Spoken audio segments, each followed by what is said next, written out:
Hello, I'm Tom Bailey, and in today's episode, I'll be getting to know Michael Pedone, who is the founder and inventor of the salesbuzz.com's online sales training course for B2B teams that want to overcome call reluctance and achieve higher success by selling over the phone.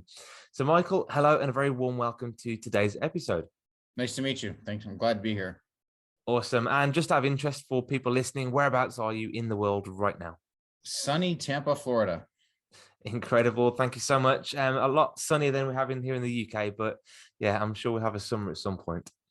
So thank you so much for sharing that. And I want to just share a little bit more about you before we do get started. So Michael has over 25 years experience as a straight commission rep and has over 4,000 clients in 86 industries in 9 different languages that are using his training program. The title for today's episode is Inside Sales Strategies, and Michael is going to show us all about this in just 7 minutes. Let's do it. So question number 1 then is, who are your ideal clients? So the ideal clients, right? I mean, you always have those 2 types of clients. You have the big whales that come in occasionally. Those are nice, but you can't live off those, right? Those are nice when they come in. But so my ideal client really is a B2B, small to mid-sized companies, Right. Whether they're in United States, Canada, UK, or I have them all over the place, but business to business, they have inside sales teams, 5 or more sales reps, usually between 20 and 50, or actually I should probably say more like 50 to 200 employees usually is about the size of the company, but across all different industries. Like I said, I helped like over 86 different industries already. Brilliant. And it's typically just commission-based sales people, or is it salary as well? Well, the thing is, I've always been a straight commission sales rep, right? But in today's world, that's like where it's like a dying breed. Like a lot of times that you have BDRs and SDRs or whatever, right? So they get that base salary and then move from there. And that's who I help, whether it's there's handling everything from A to Z, selling over the phone, or if they have to initially make those initial outreach, cold calls, things of that nature, and everything in between. Okay, brilliant. So when you think of these people, then these businesses, these clients, what's typically the biggest challenge that they face? Yeah, getting well, what they would say is getting prospects on the phone, but the biggest challenge is them getting their sales team the confidence to pick up the phone. Yeah, that they're afraid to do it, right? That phone gets really heavy after they hear no thanks, no should, we're all set, too many times. Yeah, and so that's their biggest challenge. They don't have the confidence and the skill set to pick up the phone. Great. And if they don't fix this, what's the biggest impact that would have on their business?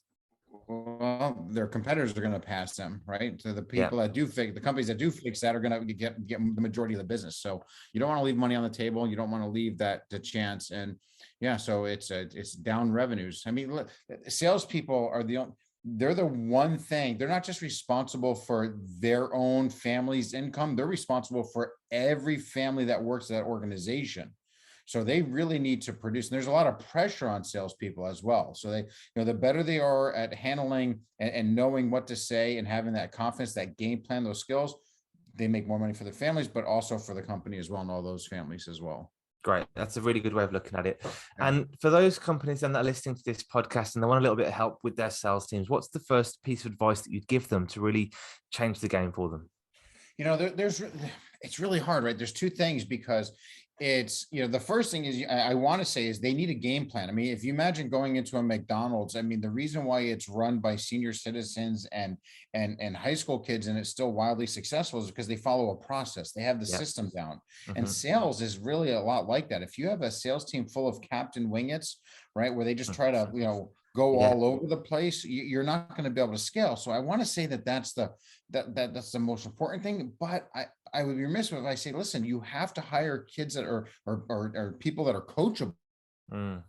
Yeah. Right. I mean, if you have salespeople, whether they've been selling for years, if they're not hitting their numbers, or if they're brand new, if they're not coachable, you can't help them. They're not going to help you. So, it's almost like a tie. But if I had to pick one out of the 2, I definitely would say, hire people that are coachable, because then you can bring in the systems on top of that. Great. Love that. Wonderful advice. Thank you so much. And the next question from me then is, what is one valuable resource or somewhere that you can point people to look into this further? Well, so obviously, since I offer sales training, I mean, you want some free stuff, you can go there, sign up for the blog. Every week I send out inside sales tips that'll help people. Right. And then if it ever gets to a point where you feel that you need, a little bit more of a helping hand, then you could always reach out. But yeah, that's what I would recommend. Okay, fantastic. And I've got a couple of links here. So salesbuzz.com is where I assume they'll be able to find the blog. And also salesbuzz.com/curriculum is where they can find out more about that training. Absolutely. Excellent. What I'll do as well is I'll put those links into the show notes. People can click on those and they can dive right in. Excellent. So what would you say is one of your greatest either mistakes or failures that you've ever made either in life or business? And what did you learn from it? So, that's interesting. So I have an acquaintance, somebody that I know that is super successful in business. And we're talking high 8, maybe 9 figures worth, value worth. Okay. And I'm nowhere near that level, right? So with that being said, I went up to him once. I said, so let me ask you, so what's like the secret? Like, how do you become really successful? How have you been so successful? I want to get that, I want to get to that 8 figures one day, right? And, he simply laughed and he says, huh, Michael, I just simply survived all my mistakes. Yeah.